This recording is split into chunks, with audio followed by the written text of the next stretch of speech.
What's going on, everyone? Welcome to the Rum Pure Sports Week 9 preview show. I'm joined by my boys Title and Mangone. We'll go back and a couple points from Week 8, but we're going to really get into Week 9. Kind of look at the prices on each site, FanDuel, DraftKings, see if anything stands out. Talk about any news or notes that we may be waiting on as we kind of roll into Week 9 this weekend. Before we get started on the show, bring in my boys here, Mangone, Title. Mangone, what's going on? How was Week 8 for you? Yeah, Week 8, it was fine. Could have been better. Not the worst week, not the best week. The news kind of hurt me technically because you adjust to the news, right? And you're supposed to, but I had some pretty good stuff before. So it was a little frustrating from that perspective. But either way, it was a fine week. You move on. And, NFL, it's another gross, well, not gross. People say it's a gross week, right? Like Holden's like, oh, it's a gross week, but I like these weeks. I mean, I like when it's a little bit different. I like when we don't have to just play Pat Mahomes and just move on, which who knows? That could be part of this week. I know he's on the slate. That Green Bay and KC game is going to be an important one to talk about since it's the highest total. But I do think it's going to be a week where you're playing some, players that you don't typically play and you might be a little uncomfortable. Yeah, you kind of alluded to it. We got hit with some big news, obviously, Sunday morning. Calvin Ridley out, and I think kind of out for the foreseeable future, and then Jamal Williams out, and a lot of those plays that we ended up getting on kind of disappointed. So we're going to talk through that today in the opening. Title, what's going on? How was Week 8 for you?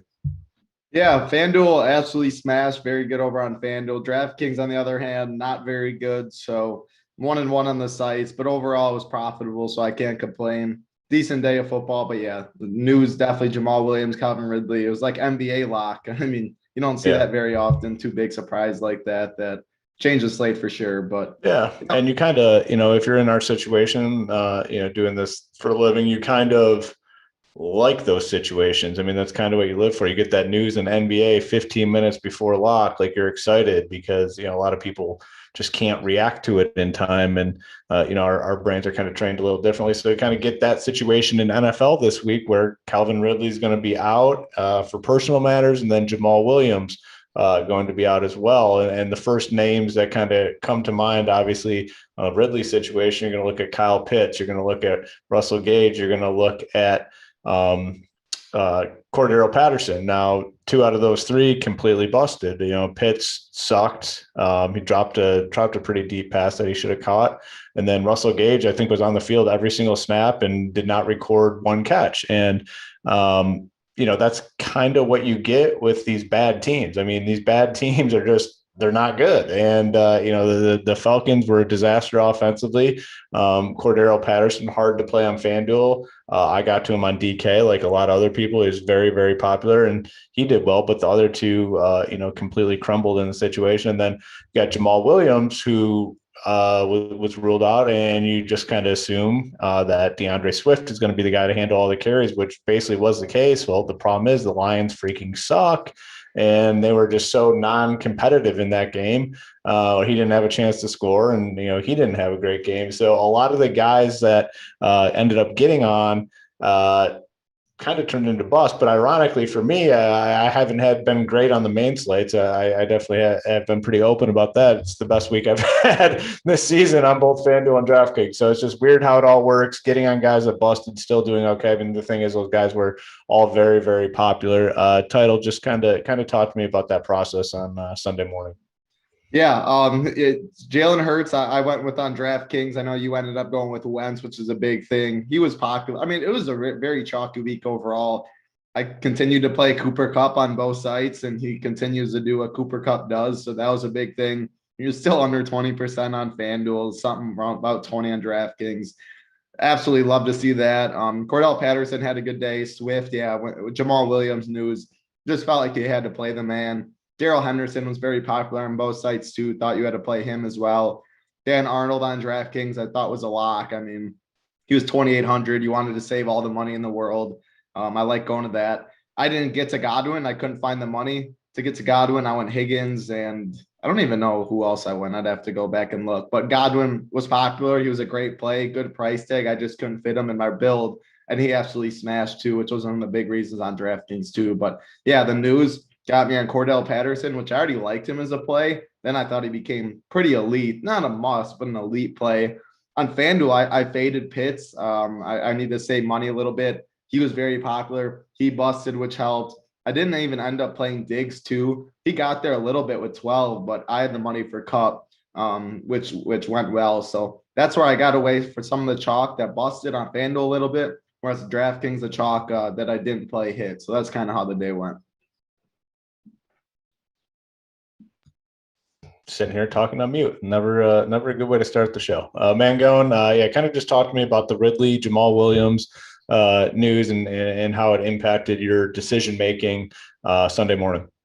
Yeah, I'm trying to think. I don't remember the 2v2 or 3v3, but I know Elijah Mitchell and Michael Pittman were in my lineup, and then they were not in my lineup after the news. So obviously that was not good for the swaps. But hey, I think you're supposed to play Cordell Patterson there on DK. I think you're supposed to play Swift there on DK. It allowed me to get Cooper Kupp in there, who I did not have before. I also don't think like Cooper Kupp was this like absolute must this week once like all that news hit. I think you're just able to get it with some of the salaries. And like, I would be curious to see, I wish some other tight ends did better besides the super cheap ones to see like kind of what would have happened with the builds. Because like I talk about, I feel like every week, like this 6K range is just always loaded with really good players. I mean, AJ Brown, 6.9K, 35 fantasy points. Michael Pittman at 5.3, he had 30. You had Godwin at 6.4, we talked about, had 31. Keenan Allen wasn't bad at his price. I think he got like in like maybe 15. I think on FanDuel he got like 14. So maybe he got a little bit more on DK.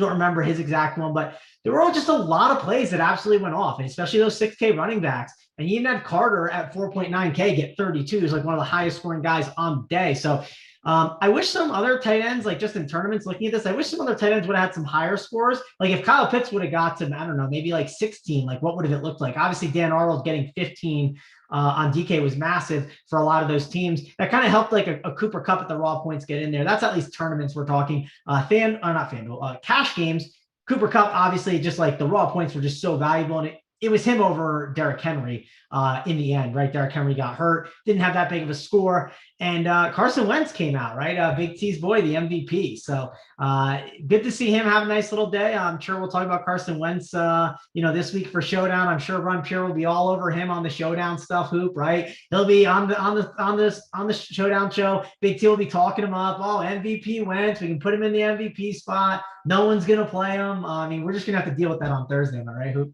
Yeah, I mean, I was on Team Big T this week. I ended up playing Wentz on DraftKings. I really, wanted to prioritize Godwin, which that was like the main difference, I think, between what you guys did and what I did. I just said, all right, well, maybe, Wentz can get me 18. That's all I was looking for. And really, quarterback was just a low scoring position. I mean, not many guys went off. Hurts was very popular. Except my boy.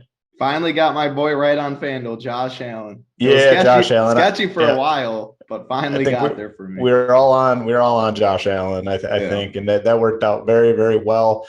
That rushing touchdown at the end, probably was the difference maker. I mean, I didn't go back and look, but I mean that 6-point play, he went way above everyone else at the position, and on FanDuel the decision was really him or Jalen Hurts, who I think both were solid plays. But yeah, Allen on FanDuel is huge. The rushing stuff is obviously very important, the rushing touchdowns. So yeah, we were all, you had Allen too, right, Mangone on FanDuel? Yeah, I had Allen, which it was not looking good. And these teams, I think we were all on similar. It was not looking good. Like I basically wrote off FanDuel. I said, all right, just going to be another standard week. And then that second half hit, I think we were all, I think, probably on the same guys. Cooks caught the touchdown.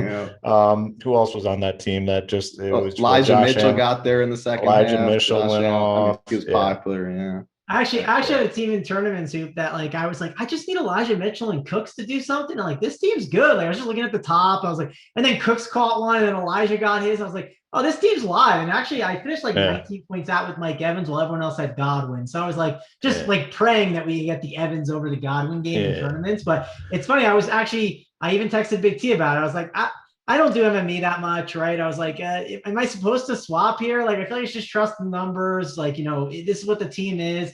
And I was even looking at teams ahead. I was like, I think people have Godwin. We know he's owned, right? I mean, he's just not going to be owned. And the team felt like it was still behind a little. And I was like, if I go Evans, I think it'll be better. And looking back, I did the math, right? I would have gotten an extra $2,000 if I play Godwin. But like I had no shot at winning the thing. And if you play those like large field tournaments, like you are kind of playing to win. And I just literally had zero upside going and swapping over to Godwin. So it's kind of happy process wise, even though I technically lost money not making a swap. I think long term it was the correct move to just go in there and just play Evans, because if you flip the scores, especially with like all the teams at the top that had Godwin, because almost every single team did, I would have just leveraged everyone and gotten up to first probably. So that was something that, even though I lost some money not making that swap, I was pretty happy with process wise this week. Got to play to win first. The way these top heavy prize pools are, first place is important. The min cashes do you no good. So yeah, I agree. I like that move, sticking with Evans there. I also, I don't know about you, but the equity of like, if I went in and changed it, I think I would have just like thrown up. Like if I went in and like manually changed it, it would have won everything. I think that would have been awful. I don't know how you feel about that, but that was just something I couldn't stomach. I feel like, because it's tough to, you never know what you're going to be able to, what decision's right, what decision's wrong. And well, and I honestly, I mean, for me personally, I know a lot of people do, and I probably should do it a little bit more. I don't late swap like a ton. Like unless it's a very clear situation. If I know I'm right up there and I'm live and I can see what my competition has, and I know that, they have player X and, I have player X too, then I'll swap. In some of the large field things, you just don't know. You have no idea, like kind of where you're at. So it's a tough call. It always is. I mean, there's people I think that are really good at it. For me, it's just I let it play out and kind of see what happens. We're also this week, before we get into like the preview, we're going to go back and recap the Millimaker winner from last week as well, the lineup. So we have that here. Before I do the question in chat, good question. Vitaly Nick, I have no idea. Nikatenko asked. He noticed on the playbook this week, if you remember, on the playbook that there are some highlights, some highlighted prices. What I was kind of doing with the playbook is just highlighting some prices that stood out on each site. So if someone has like Elijah Mitchell last week, I highlighted his FanDuel price because he was just really cheap on FanDuel at 5.8K. I think Stefan Diggs had a highlight because he was much cheaper on FanDuel versus DraftKings. So the highlights on there are just kind of pointing out some pricing differences between each site. So if a guy has a really, standout price on one site, not the other, I'm going to use those highlights to kind of note that. I'll put a little note on the playbook this week so people are more clear of what the highlights are all about. Anything else before we hop in and talk about this Millimaker lineup from last week? Yeah, so I mean, the team that won last week, I mean, honestly, if you listen to the Morning Wood show with me and Big T and Holden, I feel like we basically talked about this exact lineup. It was you needed Wentz, you needed Pittman, you needed AJ Brown, and that was basically your core from that team. And the guy that won it had Wentz, AJ Brown, Pittman, also had Cooper Kupp. You needed Michael Carter, obviously, who went off for 32. Big T talked about Michael Carter on the show. Elijah Mitchell, we all liked 5.4K. I believe that was Holden's play of the day.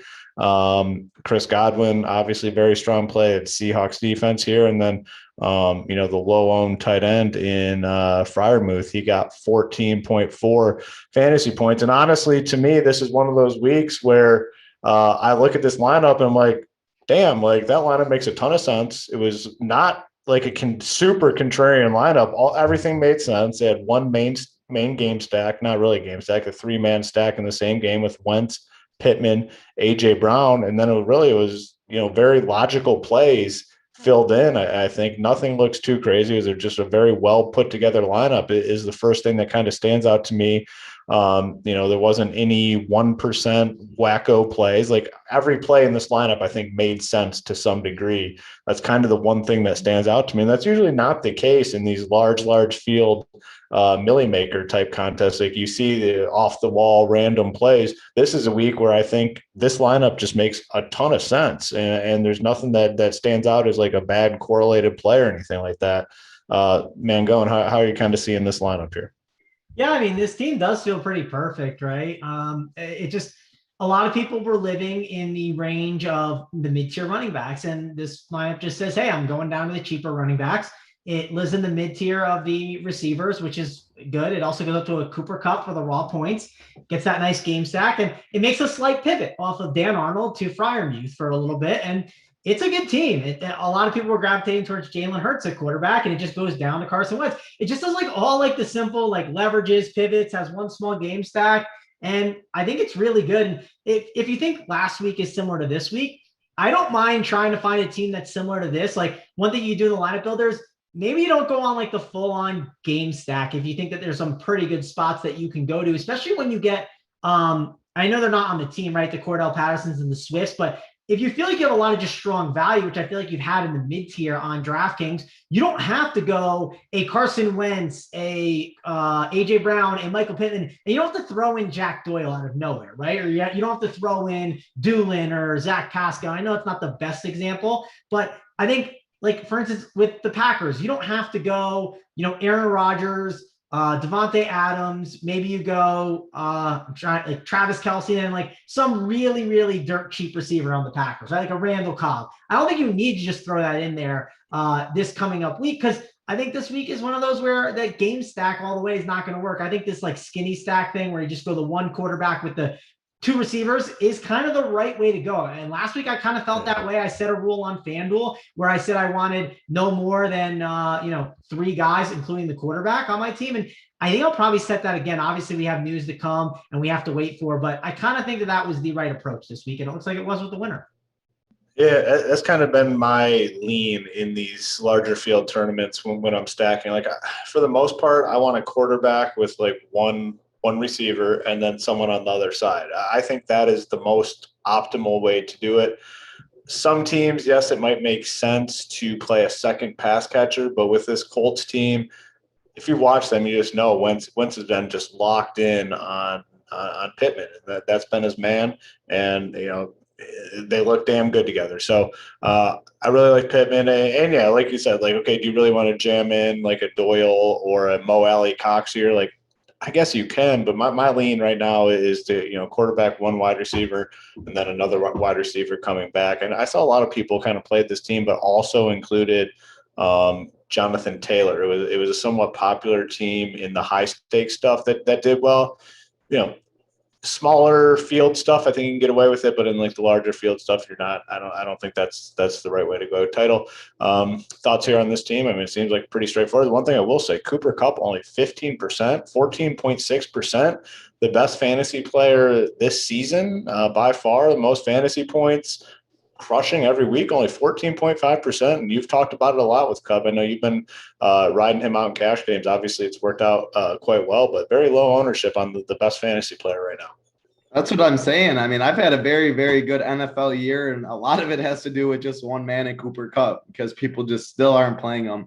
This lineup makes a lot of sense for sure. And you guys are talking really interesting points. I mean, I've MME'd Yahoo every single week. I throw the 150 in because they have all the overlay and a good contest. And I'm by no means an MME expert. I'm still trying to learn. And maybe a mistake I do too much is I double stack more than I do skinny stack. And certain teams like a Jalen Hurts, I say like one receiver is just fine because of rushing upside.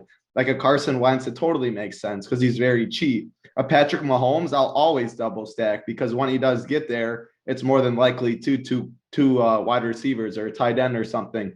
So I don't know. There's not a right or wrong answer for sure. I always have a run back. There's a run back on this team. Another thing I always do on Yahoo is I always force a secondary stack with a running back and an opposing wide receiver and tight end. And again, like you by no means need that to work. Like Michael Carter, you get your touchdowns. Elijah Mitchell got your touchdowns. Godwin got your touchdowns. You don't need it. It's just like you need less things to go right for it to work. If your running back gets 2 touchdowns and they're up by 7 and 14 all game, the other team's going to be passing more. Then you get your catches and it's a good game script that way. Then your running back gets the ball back and they're bleeding clock and et cetera. So again, I don't know if that's right. It just makes me more condensed in my 150 and a narrow path. They didn't do the secondary stack on this one, but like, yeah, you didn't need it. Mitchell scored, Carter scored. I love the on DraftKings. I know we've talked about it pretty much all year. I love the 4 wide receivers. I've done it a lot in cash games. I love it even more in tournaments with the PPR. And the upside just feels more there. So I think this team is really, really good. Yeah, like you said, like they went Freiermuth. I don't even how do you pronounce that name, Mangone? Freiermuth. Fryermuth, excuse me. Yeah, he was very good at Penn You're State. talking to a guy that mispronounces everyone's name, so this is one I just happen to know. Yeah, he's good too. Like I knew him at Penn State. Yeah. Fryermuth. No Ebron in this game. So I mean, definitely a boost to him. And everyone was just going super cheap. I mean, saving the 800 and going down to Darnold. Not Darnold. Who the hell? Arnold. Dan Arnold. Dan Arnold going down to Dan Arnold at $800 cheaper, and he's only 5%. And Makes Big total Ben. sense.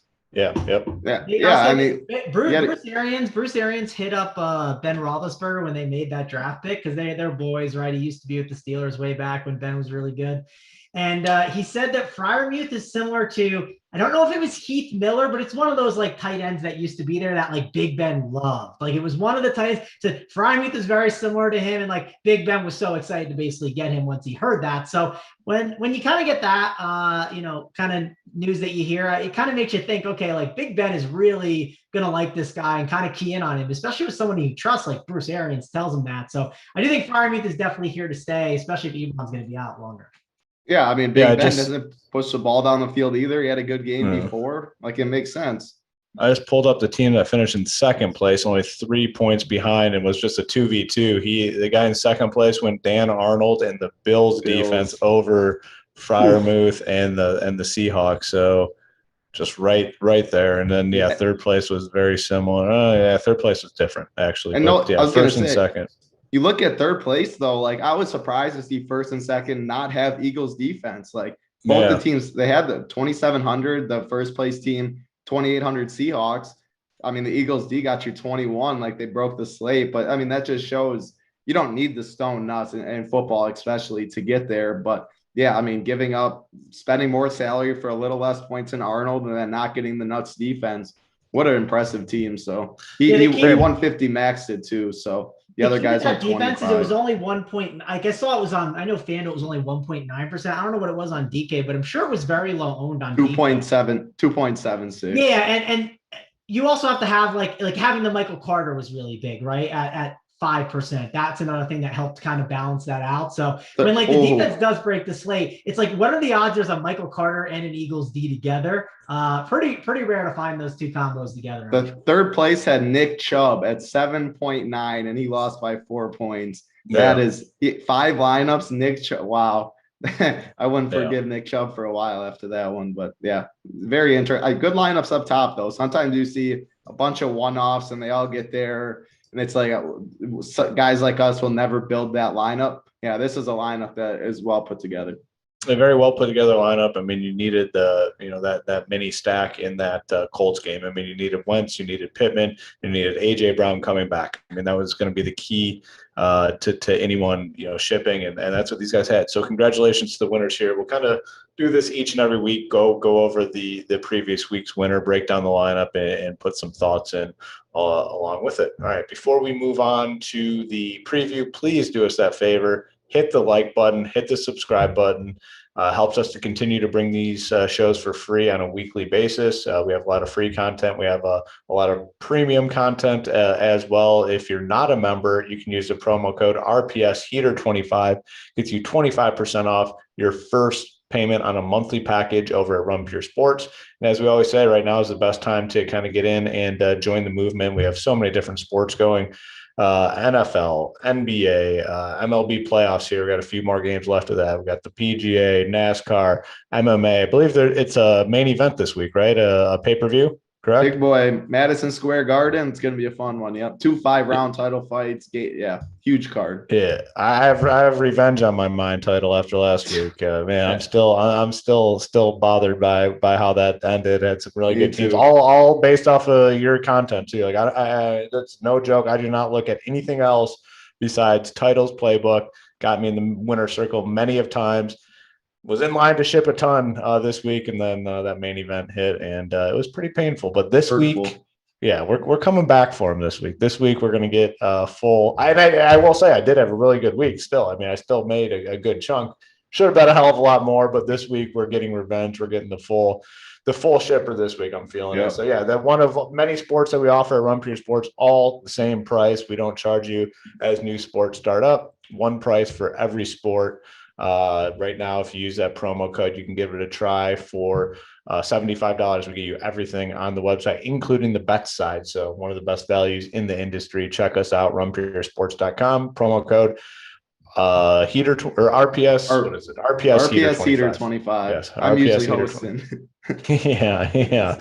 Your boy's a little rusty on the promo reads here. All right, let's get into the preview week. I'll kind of go through and talk about some things that we might be looking for, some pricing that might stand out. Let's go ahead and start on the DraftKings side. And the one thing that stands out is we do have a lot of these teams back on the main slate. Last week, we were missing the Chiefs. We were missing the Cowboys, the Vikings. I believe Ravens, Ravens. There's Cardinals, there's a ton of big teams that were either in the primetime spot or on bye this week. A lot of them are back. We have some good prices. We'll start on DraftKings. We'll go to Mangone. Kind of talk me through the DraftKings side of things in terms of the pricing here for week 9. Crazy, already week 9. Yeah, I heard it was week 9 too. I was talking about it's nuts. There's always that 1 week. There's always that 1 week where you're like, holy shit! Like we're already at this point. For me, this is it. Week 9. It's like, oh my gosh, week 9. I did not think we were that far along, and here we are, week 9. One thing I will say, we have an extra week this year, and like the regular season doesn't end until January 10th. So that's like the weird thing. Like that'll be really shocking when you actually look at the schedule and you're like, wait, it's January 10th and it's still regular season. Like that's going to be an odd thing for sure. That is crazy. Really? Yeah, it's very weird. Like when you physically see it on the schedule hoop, it's even more mind blowing. So it doesn't, because that means January 17th is the start of playoffs, right? Like it's just, that's a weird. So when's the Super Bowl then? Oh, who knows when the Super Bowl? Mid-February, I guess. Middle of February. It might even be later because 17th, then you got 24th, you got the February 1st is probably the final one. It's probably mid-February. It might be like 13th. It's probably right by Valentine's Day, which the ladies will not like. That is definitely not going to be that's not going to go. That is not going to be good for the ladies. That is not going to be kind. But what do you get for Valentine's Day? Oh, a drunk husband, boyfriend watching football all day. No, I'll tell you this, prepare ahead of time. Maybe get that dinner reservation now, for like on a Friday night. Like get that moving. I think that's a smart idea. So you're not stuck on I hate those holidays, like all those things, like Valentine's Day, sweet. It's just like it's the dumbest freaking thing. Like just guys, whatever guys do, it's fully out of obligation. No guy really wants to, consider Valentine's Day gifts and sweetest day. Like it's out of obligation just so their significant other doesn't get pissed off at them. The sweetest day, I didn't even know what that was until I had one for like 2 years in, and the girlfriend's parents were talking about it. And I was like, that's not Valentine's once a year is enough. Yeah. Like that's more than enough. Like, and it's like they'll like subtly throw it out there. Oh, I didn't know sweetest. Neither did I, because it's a bullshit, stupid ass day. Talking about? Huh? What is this other one you're talking about? Sweetest Day? You never heard of that? I mean, I was with you, man. I don't know what month or anything. I'm with you. Yeah, it's stupid. Just more dumb shit. But anyhow, what do we got on DraftKings? Yeah, it sounds dumb, but yeah, let's talk about DraftKings. So Josh Allen at the top is 8-2 against the Jaguars. Obviously, points will be scored on DraftKings, and he's worth kind of considering. But I think I'd rather go to Aaron Rodgers, maybe even Mahomes for cheaper, or Lamar Jackson at 7-3 against Minnesota. I do think Lamar is definitely someone that on these like grosser weeks that people say, it's nice to have someone that can just kind of carry your team, and Lamar could definitely do that. I think Herbert is fine, but I think I just prefer other guys in that range. Like I do like Rodgers on the road against Kansas City. I think he's someone that I'm definitely considering a lot, especially on FanDuel. I looked at some FanDuel quarterback pricing and like he's interesting. I thought Herbert was kind of interesting as well, but I don't know if I'll go there for certain. If you look at some of these other quarterbacks, I mean, Burrow's priced up. I don't feel like I can go there. You get Derek Carr against the Giants on the road, which like at 5'9", people will probably consider it. I do think no Ruggs. Yeah, now that Ruggs maybe not, but I think it was something people probably would have considered, right? Because if you look on DraftKings, right, like on DraftKings, quarterback it's really tough. Like you can get some cheap guys that can make things work. Like Daniel Jones at 5'6". He has rushing upside. You get Matt Ryan in a dome, but do you really want Matt Ryan in a dome against the Saints?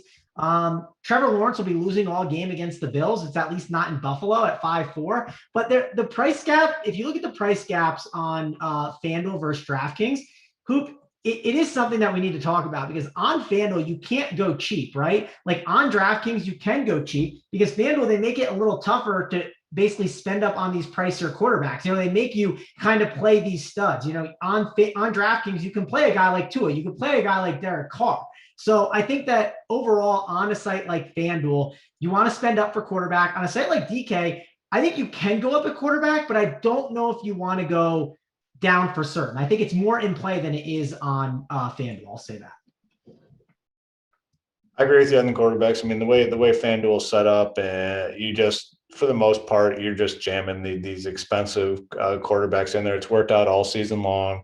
I know I think you've played Josh Allen every single week, correct? Or pretty damn close. Except the one that he actually went off this third week or fourth week. I played Lamar, whatever the Lions one was. But other than that, I think and really the main difference is in the scoring. I mean, you don't have the full PPR where these other guys can't get there. They can't get to these quarterbacks in terms of competing with fantasy points. So these quarterbacks, Josh Allen, Lamar.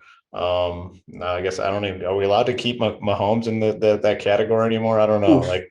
I'm not playing him over Lamar or Josh Allen. I'll tell you that for sure. Yeah, no chance for me either. And our boy, I mean, AP, we love AP over here, but trying to take the victory lap on that win last night, like that's not the time. If you're watching AP, not the time. I mean, squeaking out a win against the Giants. Can we say that like Mahomes is getting kind of like robbed on these interceptions? Like they are all off of the guy's hand. Sure. I agree. He's making some bad decisions, but like some of those interceptions are absolutely egregiously not his fault. But yeah, you can make that argument. But he should have thrown like another pick where where was it? Someone dropped back in coverage. He had it right in his hands, and he ended up dropping it. So some of them have been unfortunate. Don't get me wrong, but I mean, there's just no argument that this offense does not look like the same offense that we've seen the last year. Something is clearly going on, despite the fluky turnovers, because there have been a lot of the fluky turnovers. But to wrap it up, I mean, at quarterback position on FanDuel, you're probably always going to pay up, and then on DK, going cheaper, I think is an option some weeks, and maybe that is the case this week.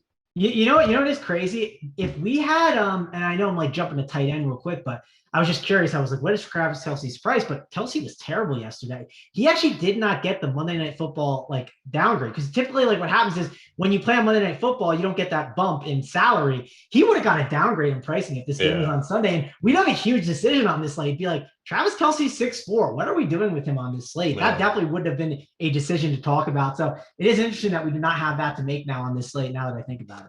I think that's one of the biggest probably talking points or takeaways from last week. Out of everyone that played, like he may have looked worse than anyone, and I don't know what it is. I mean, people are joking around that he was drunk or partied too hard. Like he literally did look drunk on the field, like dropping passes, like face planted. Face planted. Yeah, I mean, he looked terrible. I mean, just really, really bad. I mean, can't imagine clicking his name this week. I mean, maybe he's a good tournament play. I don't know, but he just hasn't looked right the last few weeks. On FanDuel, I mean, he's 7'8", Waller 6'8", Pitt 6'6". Like, man, I wouldn't be shocked if if I do click the name, it doesn't feel good. But I hear you. I also the Packers, I'll watch them all the time. It's not a good defense. They're missing good play. Like, it's a get right spot for the Chiefs if there ever was one. It doesn't look good though, man. I don't know. It's gonna be a tough one.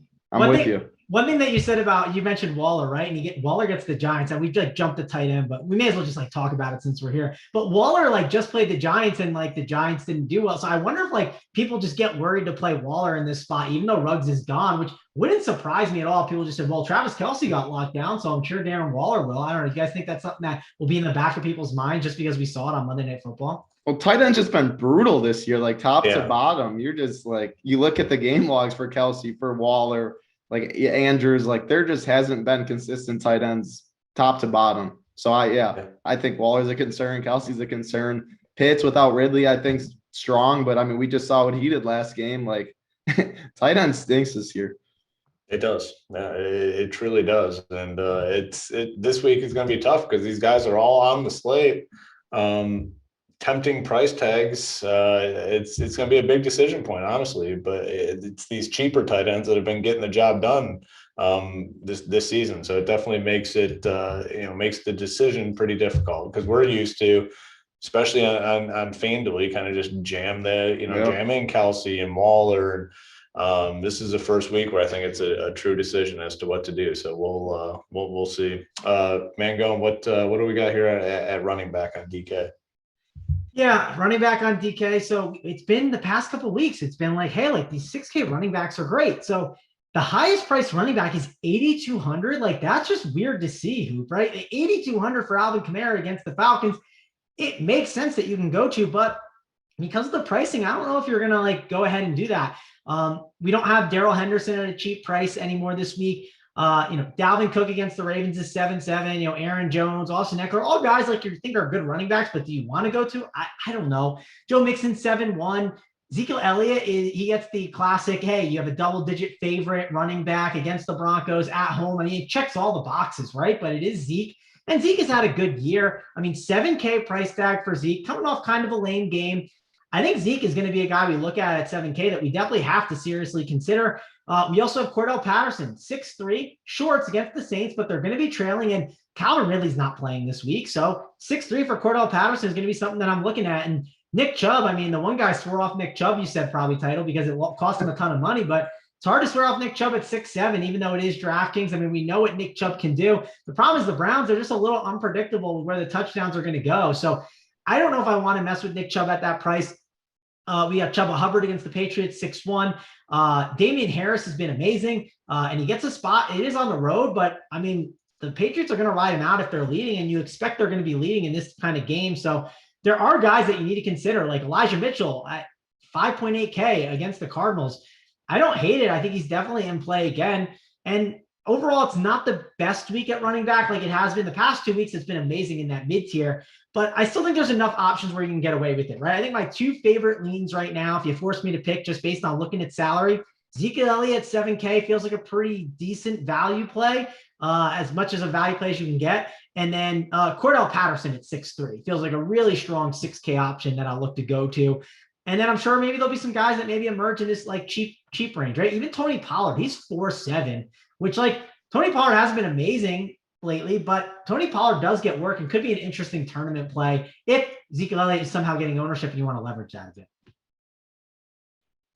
Yeah, I agree with most of this play. I mean, the big decision is going to be, do you go up to the top? I mean, Kamara's in a good spot at 8.2K, the most expensive running back on the slate against Atlanta. Elijah Mitchell looked really good. Josh Jacobs looked good before he left with they said it was a chest injury, but he said he wasn't injured. I don't know what ended up happening with that, but he'll be back here this week, 6.2K.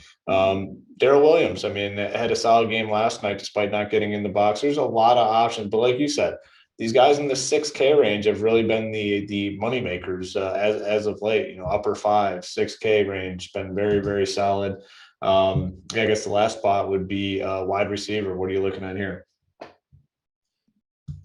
Yeah, wide receiver this week, again, similar to like what we've been looking at. If you look at that wide receiver position, the 6K range is something I'm going to go to first. I'm going to say, who am I playing in that range? And DeAndre Hopkins is 7K. Like DeAndre Hopkins at 7K in a game that could be decent, could interact really well. That's something I'm definitely going to consider here on this slate. I do think the Vikings are going to be losing a bunch. So you got guys like Justin Jefferson, Adam Thielen is 6'9", and he just keeps getting touchdowns. It's like every week it feels like he just gets a touchdown. So I do think he is someone to consider. It is a road game in Baltimore, so a little tougher, not in the dome. If we have no Christian McCaffrey, I know it's a bit of a low total, but DJ Moore, I mean, man, he has been pretty good, and he is 6.4K over on DK. So he's something I'm going to consider. Brandon Cooks on the road. I mean, just in a trailing script at 6-1. If you look at the game logs, I mean, for the most part, it's pretty good. It just depends if he gets in that end zone. And hey, it's two really bad teams going up against each other. So I do think that Brandon Cooks is going to be someone that I consider. And Amari Cooper, 5'7". We obviously need to know who the quarterback's going to be, but I don't hate that price tag for him. T. Higgins at 5'3". That's still another really good price tag. And we're not going to have Henry Ruggs, it seems like. So I'm assuming Hunter Renfrow is going to be like a stronger play. He's 4.8 against the Giants. Man, Hunter Renfrow is like a possession guy. PPR is really important over on DraftKings.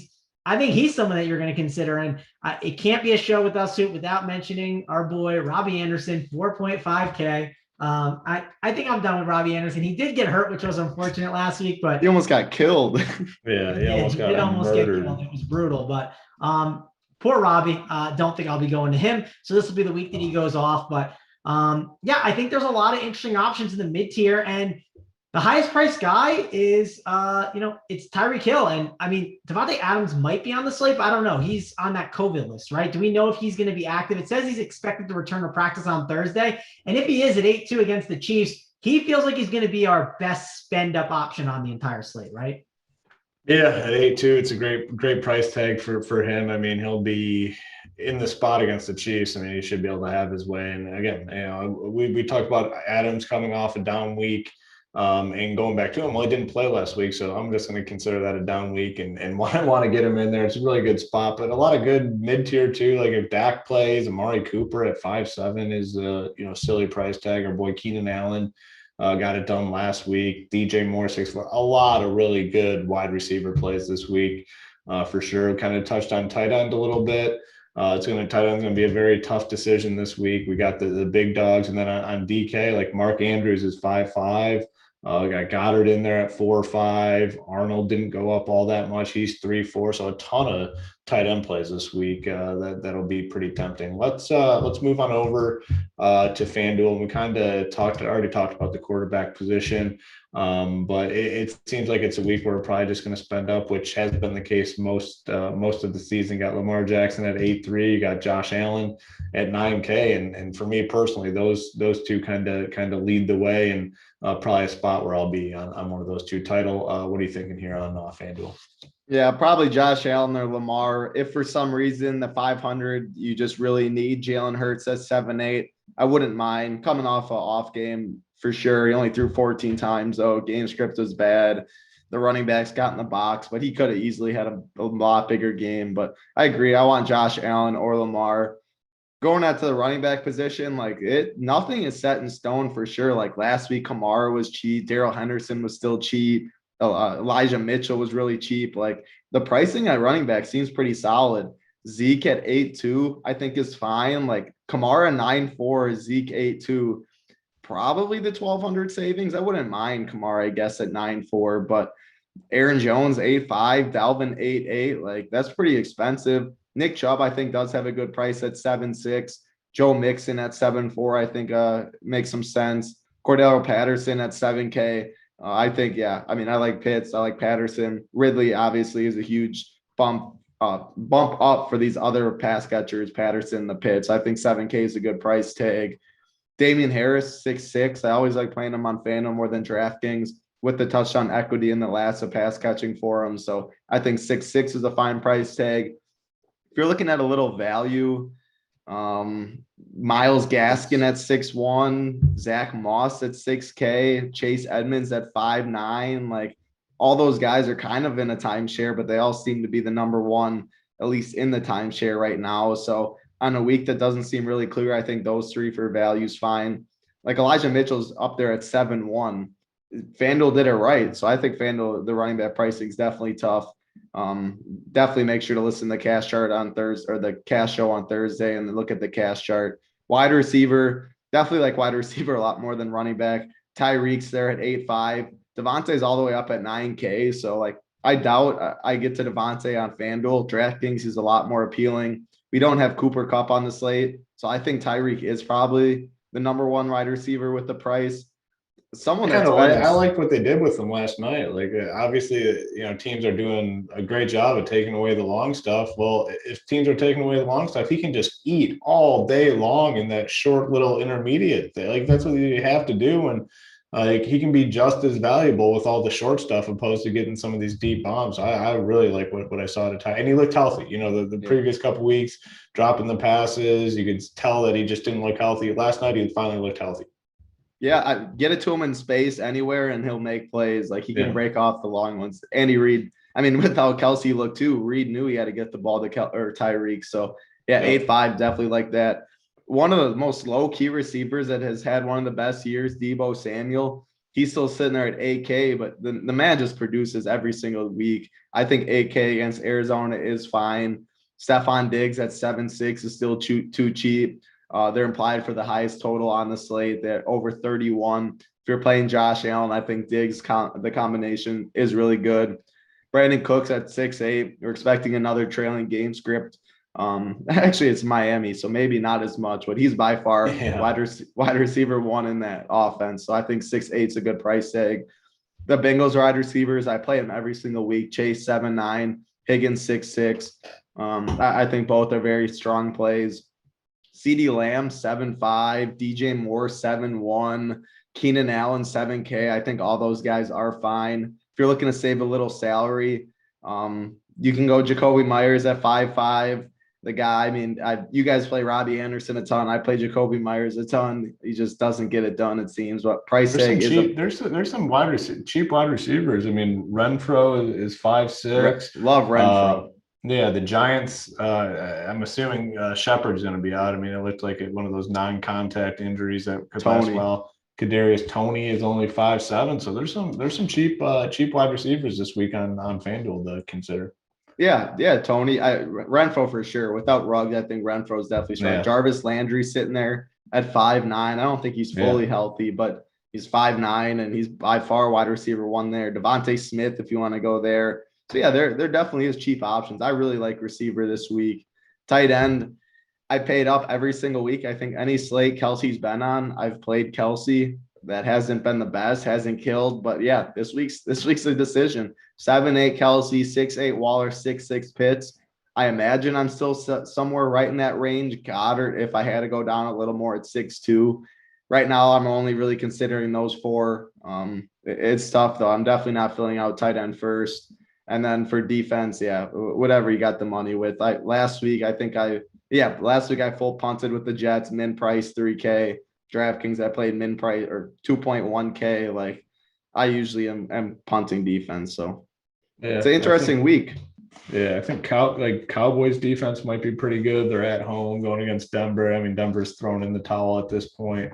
If Kyler Murray somehow sits, the 49ers are 3.5K. Falcons against Simeon or Taysom because Jameis is out, so they're 3-2. Yeah, so there's gonna be some cheap options, some cheap defenses to go to for sure this week. So yeah, but you never, we always talk about it, prioritizing defense is definitely not the way to go most late. So yeah, I think that's a pretty good first preview. Mangone, anything kind of stand out on FanDuel to you? Yeah, I mean, not too much else. Just I mean, I think overall it's one of those weeks that we'll be on the cash show, right? Holden or not? Not Holden, right? Hoopin. Holden's gonna man, you just called me. Well, that's I hold on my mind. That's bad. That's bad. Yeah, that one hurts. Yeah, I mean the HO together. You know what I mean? It's easy, I think, to do. I'm surprised I haven't done it, sooner. But we'll be doing the cash show. We'll break it all down, and I mean, I'm sure he'll tell us it's a gross slate, but we'll find the winners, right? It was a good week last week. We'll make sure to get the job done, and hopefully again you can have a nice little week, right? Maybe Big T on the Wood Show. We'll get you on Pittman, Wentz, nice little stack, and you'll follow that again, and we'll just dial it up and win. Oh man, by the way, like how bad did Wentz look in that second? Like he looked great in the first half, and that pass may have been like one of the worst passes. I mean, you're at your own 2 and you throw it back to like the line of scrimmage to nobody and just dude walks it in for a touchdown. I mean, just toughest of scenes for the MVP of the league, according to Big T. He does it every week. I saw someone on Twitter and they're right. Like Wentz always has like a funny play, like where it's just like you're just laughing out loud at like, what are you doing? Yeah, it's just like the dumbest thing. Like, I mean, it's something that literally makes no sense. Goes against like all logic if you're like a quarterback. Like no one would ever think to do that. And there's like there's like nobody there either. It was like the weirdest thing. But I guess that's what you get with them. That's why Big T is going to lose $2,000 on the MVP bet that he made earlier on in the season. He'll be okay. I'm sure he'll be fine. He'll ship MLB Showdown tonight, and there'll be a screenshot. Turn 2.5K into 18K or something.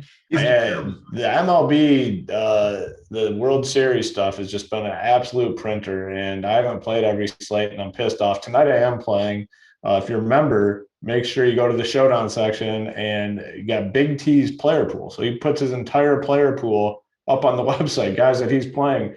I think there was like 5 or 6. I think there's like 5 or 6 Run Pure guys that split the top prize. It was the last game or the game before for like $9,000. I know Tambo was part of the chop. There's like a bunch of people. Big T's posting his player pool right on the Showdown website. And they're going to be talking the Showdown slate tonight on the Up to Lock show. So they're going to cover NBA, and I'm assuming once NBA locks, they're going to go right into MLB World Series Showdown coverage. So that is part of the premium product of Run Pure Sports. If you're not a member, you can use that promo code RPS Heater 25. It'll get you 25% off. You can try the product. I think you're going to love it. I mean, we're talking life-changing money for a lot of people.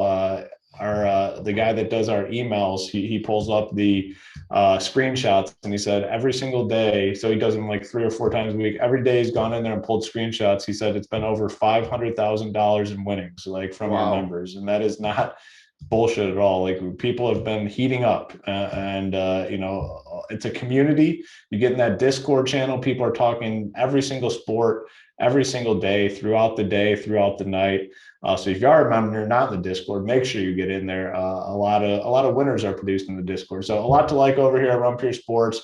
Things are heating up. We got a lot of sports going on, all one price.